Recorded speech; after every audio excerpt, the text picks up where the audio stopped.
बिस्मिल्लाहिर्रहमानिर्रहीम। मैं हूं उमर हयात ख़ान और आप देख रहे हैं मेरा ऑफिशियल यूट्यूब चैनल।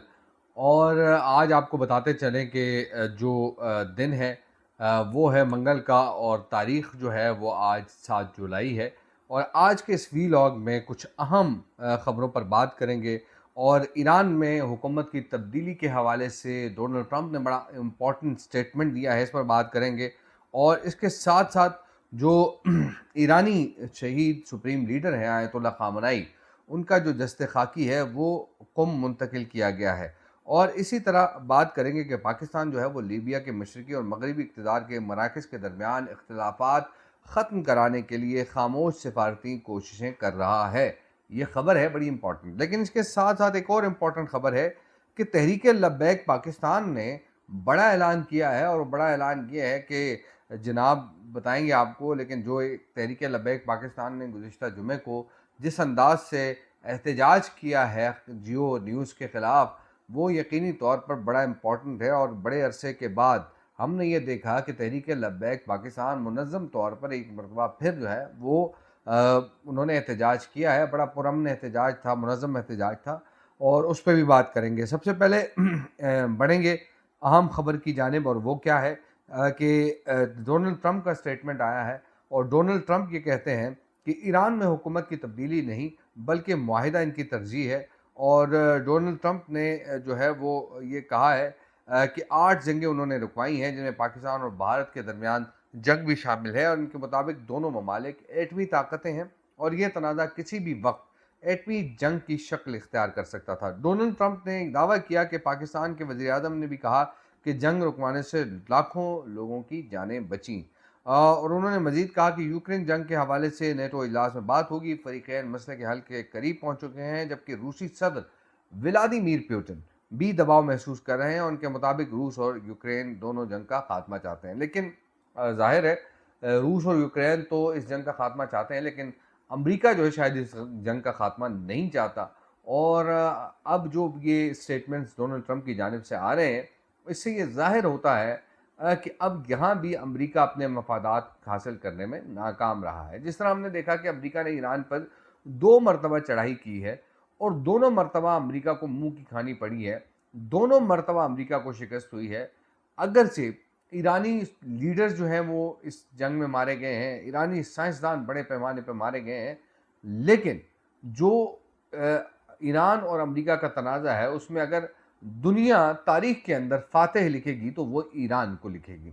हम इस वजह से मैं तो शायद इस वजह से नहीं, लेकिन अमेरिका का जो एक ज़ोम था, अमेरिका का जो एक तकब्बुर था, अमेरिका का जो एक गुरूर था, वो ईरान ने चकनाचूर किया। और साथ-साथ अमेरिका ने इज़राइल को भी ये बता दिया कि ईरान के साथ जंग तुम्हारे बस की बात नहीं है, लिहाज़ा पीछे हट जाओ। अब ज़ाहिर-सी बात है, ईरान की जानिब से भी कल स्टेटमेंट्स आए हैं, और ईरानी जो हुकूमती ओहदेदार हैं उन्होंने कल ये कहा है कि जो आयतुल्लाह ख़ामनेई हैं उनकी शहादत का बदला जो है वो लिया जाएगा। अब ये बदला किससे लेंगे?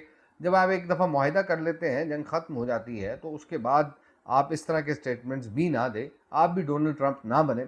फिर उसके बाद जो कल उनकी जो हौसी और हिज़्बुल्लाह के लोगों के साथ मुलाकातें हुई हैं ईरानी ओहदेदारों की, वो भी ऑन रिकॉर्ड हैं। और इस हवाले से भी थोड़ा बहुत अब ईरान को मोहतात अंदाज में चलना होगा।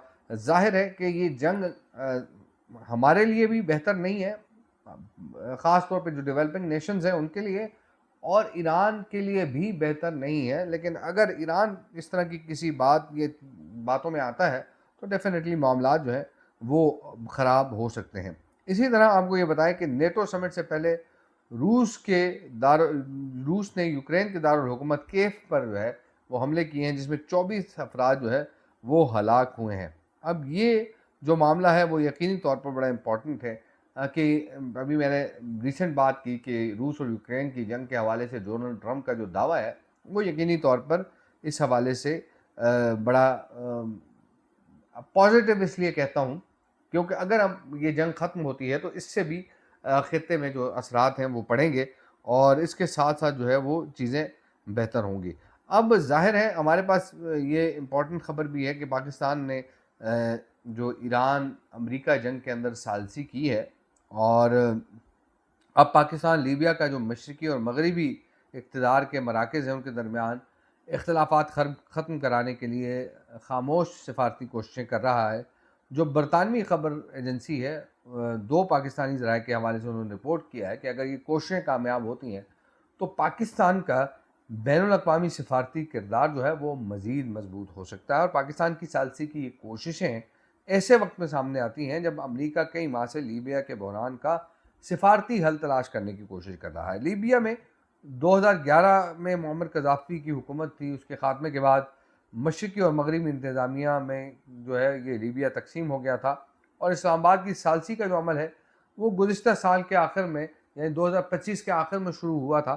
और लीबिया के दोनों जो मुतहारिफ फ़रीक हैं उन्होंने पाकिस्तान से किरदार अदा करने की दरख्वास्त की थी। और ज़राए ये बताते हैं कि अमरीका इस सिफारती अमल से मुकम्मल तौर पर आगाह है और इसमें शामिल है, और जबकि सऊदी अरब भी पाकिस्तान की कोशिशों की हिमायत कर रहा है। पाकिस्तान और अमरीका के दरमियान ये जो राब्ताकारी है ये इस हवाले से ईरान के और इन तमाम चीज़ों के अंदर एक बड़ा इम्पोर्टेंट पाकिस्तान किरदार अदा कर चुका है। और इसी तरह अब जो एक मामला सामने आ रहा है वो भी बड़ा इम्पोर्टेंट है कि लीबिया के जो मशरिक़ी और मगरबी इंतज़ामिया है उनके दरमियान आपस में मामलात बेहतर किए जा रहे हैं। तो इसमें भी पाकिस्तान अपना किरदार अदा कर रहा है। उसके साथ साथ यकीनी तौर पर कुछ चीज़ें ऐसी हैं कि जिन पर देखा जाए तो अमरीकी महकमा ख़ारजा ने रूबियो के हवाले से जो है लीबिया के रहनुमाओं की जानिब से शदीद इख्तिलाफ़ात ख़त्म करने की कोशिशों का खैर मकदम किया गया है और लीबिया के इत्तेहाद के लिए अमरीकी हिमायत का भी इरादा किया। अब आप देखें ना, मशरिक़ वस्ता के अंदर अमरीका ने अपने पंजे गाड़ने की कोशिश की जिसमें वो कामयाब हुआ। लीबिया के अंदर इक़्तिदार तब्दील हुआ, मिस्र के अंदर इक़्तिदार तब्दील हुआ, शाम के अंदर इक़्तिदार तब्दील हुआ। ये सारी ऐसी सिचुएशन है। अब इस वक्त जो लोग ये कहते थे कि शाम में जो हुकूमत आई है वो हुकूमत जो है वो अच्छी हुकूमत है। अब डोनाल्ड ट्रंप बार बार ये कह रहे हैं कि वो तो उनके आदमी है। अब वो शख्स जिसको हुकूमत में बिठाया गया है वो तो दाइश का सरगना था। और दाइश किसने बनाई है? जो हिलरी क्लिंटन है वो वाशिगाफ अल्फाज में अलकायदा और दाइश के हवाले से ये कह चुकी हैं कि ये तो अमरीका ने ही बनाई है।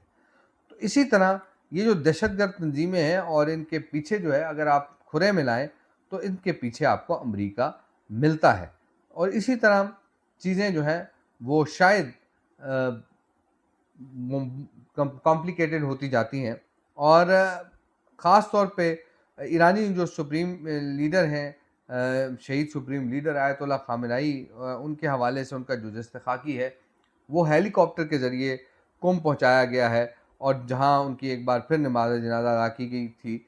और इससे पहले तेहरान में नमाज़ जनाज़ा अदा हुई थी और जुलूस में जो नमाज़ जनाज़ा का जुलूस था उसमें 1 करोड़ से ज़्यादा अफराद ने शिरकत की। लोगों की तादाद इस कदर ज़्यादा थी कि खला से भी हुजूम देखा जा सकता था। ईरानी मीडिया ये कह रहा है कि ख़ामेनेई के जुलूस जनाज़ा में 1 करोड़ 20 लाख से 1.5 करोड़ अफराद ने शिरकत की। और ख़बर रसां जो एजेंसी है रॉयटर्स ने सैटेलाइट तस्वीर जारी की हैं जिसमें जुलूस जनाज़ा में शरीक अफराद को दिखाया गया है। और इन पिक्चर्स में आप देख सकते हैं कि जो तेहरान टाइम्स है उन्होंने इस हवाले से तस्वीरें जारी की हैं और मुख्तलिफ़ जो तस्वीर हैं मुख्तलिफ़ जो मीडिया हाउसेस हैं उन्होंने भी जारी की हैं। जो राइटर्स हैं उसके मुताबिक जुलूस जनाज़ा कौमी सतह पर अलविदाइया से बढ़कर था और जुलूस जनाज़ा बाद जंग मज़ाहमत की अलामत था और इसमें लोगों का ठाठे मारता समंदर मौजूद था। ज़ाहिर है एक जंग का माहौल था और जंग के माहौल के बाद जब ईरान के सुप्रीम लीडर का जनाज़ा था तो उसमें लोगों ने बड़ी तादाद में शरीक होना था। तो इसमें कोई दो राय नहीं है, मैं पहले ये बात कर चुका हूँ कि अगर दुनिया की तारीख़ में लिखा जाएगा कि ईरान अमेरिका जंग में शिकस्त किसको हुई तो खुले अल्फाज में ये लिखा जाएगा कि ईरान अमेरिका जंग में अमेरिका को शिकस्त हुई है। और बात करेंगे तहरीक लब्बैक के हवाले से। तहरीक लब्बैक पाकिस्तान ने बड़ा ऐलान कर दिया है। तहरीक लब्बैक पाकिस्तान ने बाकायदा तौर पर एक मुनज़्ज़म एहतजाज किया है और ये मुनज़्ज़म एहतजाज इक़्तिदार के ऐवानों को खटक रहा है। और जिस तरह हमने देखा कि पाकिस्तान भर में, आपने मेरी यूट्यूब पे वीडियोस भी देखी होंगी, पाकिस्तान भर में हर कस्बे, हर शहर, हर गांव में तहरीक लब्बैक पाकिस्तान ने अपना पावर शो जो है वो किया है। चाहे छोटे से छोटा कस्बा भी हो, वहाँ भी हमने देखा कि तहरीक लब्बैक ने अपना पावर शो किया है। और अब तहरीक लब्बैक पाकिस्तान ने एक और फैसला किया है। और तहरीक लब्बैक पाकिस्तान, हमने देखा गिलगित बल्तिस्तान के जब इलेक्शन हो रहे थे तो वहाँ पर सिर्फ एक नशिस्त पर तहरीक लब्बैक के उम्मीदवार थे और वो भी इलेक्शन कंटेस्ट नहीं कर सके थे। वो इस वजह से नहीं, लेकिन उन्होंने शायद कागजात ही जमा कराए थे और इलेक्शन उन्होंने कंटेस्ट नहीं किया था। तहरीक लब्बैक पाकिस्तान क्योंकि आज़ाद जम्मू कश्मीर में बड़ा वोट बैंक रखती है और तहरीक लब्बैक पाकिस्तान ने अब आज़ाद जम्मू कश्मीर के आम इंतखाबात में भरपूर हिस्सा लेने का फ़ैसला किया है और इस हवाले से तैयारियां जो हैं वो बड़े पैमाने पर जारी हैं। तहरीक लब्बैक पाकिस्तान की जानिब से जो उम्मीदवारान हैं उनकी फ़हरिस्त जल्द जारी की जाएगी और अगर देखा जाए तो तहरीक लब्बैक पाकिस्तान के जो तर्जुमान हैं वो ये कहते हैं कि मुसलसल क्रैकडाउन और रियासती जबर के बावजूद तहरीक लब्बैक पाकिस्तान 20 से ज़्यादा हलकों में उम्मीदवार जो है वो उतारेगी। आज़ाद जम्मू कश्मीर जहाँ इलेक्शन हो रहे हैं 27 जुलाई की तारीख़ है और वहाँ 45 जो हलके हैं यानी जनरल सीट्स हैं 45, उन पर इलेक्शन होंगे और उनमें से तहरीक लब्बैक पाकिस्तान जो है उन्होंने ये ऐलान किया है कि वो 20 हलकों से अपने उम्मीदवार खड़े करेगी। अब देखना ये जब लिस्ट आएगी तो हम आपको अपडेट इस हवाले से भी करेंगे कि कौन कौन कहाँ कहाँ से जो है वो इलेक्शन कॉन्टेस्ट कर रहा है। इससे पहले भी हमने देखा कि तहरीक लब्बैक पाकिस्तान आज़ाद जम्मू कश्मीर के इलेक्शन में हिस्सा ले चुकी है और बड़े पैमाने पर वोट उन्होंने हासिल किए हैं। तो नई अपडेट के साथ दोबारा हाजिर होंगे। अपना बहुत सारा ख्याल रखिए, दुआओं में याद रखिए। अल्लाह निगहबान।